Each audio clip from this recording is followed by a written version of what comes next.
Hello friends, আসসালামু আলাইকুম। সবাই কেমন আছেন? আশা করি সবাই ভালো আছেন। আজকে আপনাদের সাথে শেয়ার করব গরুর মাংসের বিরিয়ানি। এখানে আমি সরিষার তেল নিয়ে নিয়েছি 2 কাপ পরিমাণ। তারপর নিয়ে নিচ্ছি 3 কাপ পরিমাণ পেঁয়াজ কুচি, নিয়ে সুন্দর করে ভেজে নেব।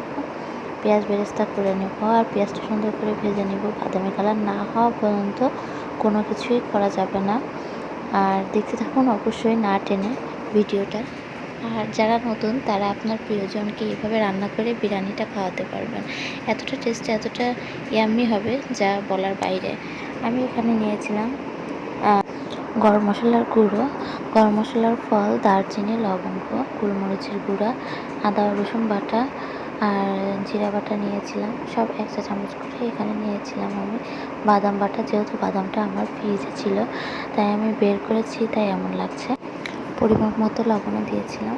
সুন্দর করে ম্যারিনেট করে নেব এবার মাংসটা। দেখতেই পাচ্ছেন কীভাবে আমি মশলা দিয়েছি, কী কী মশলা দিয়েছি সব কিছু দিয়ে এবার আমি ম্যারিনেট করে নেব।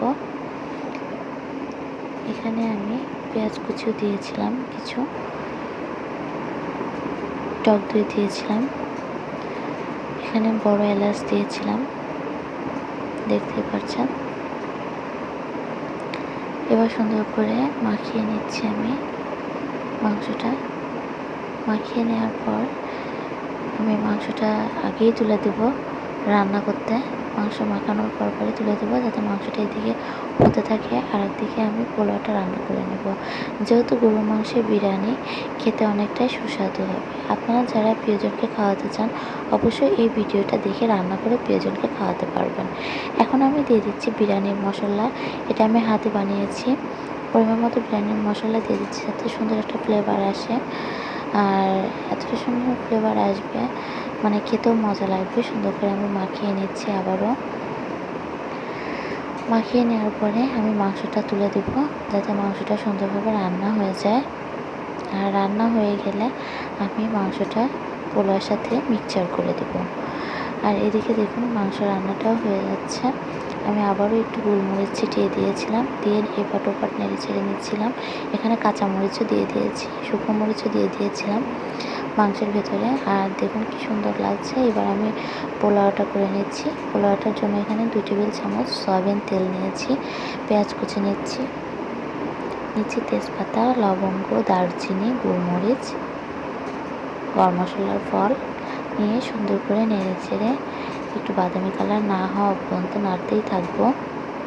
আমি একটু ফলগুলো ফাটাই দিচ্ছিলাম, যাতে সুন্দর একটা ফ্লেভারের সেন্ট আসে।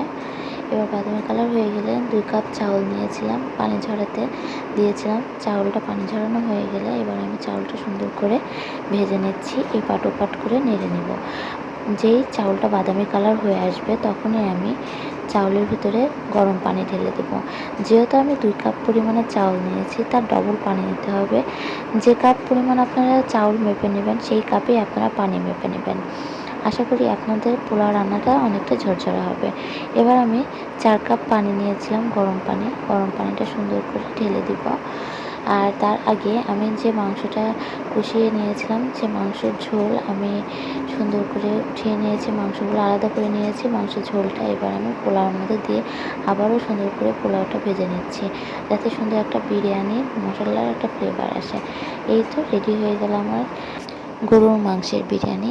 আজকে ভিডিও এই পর্যন্ত। আল্লাহ হাফেজ।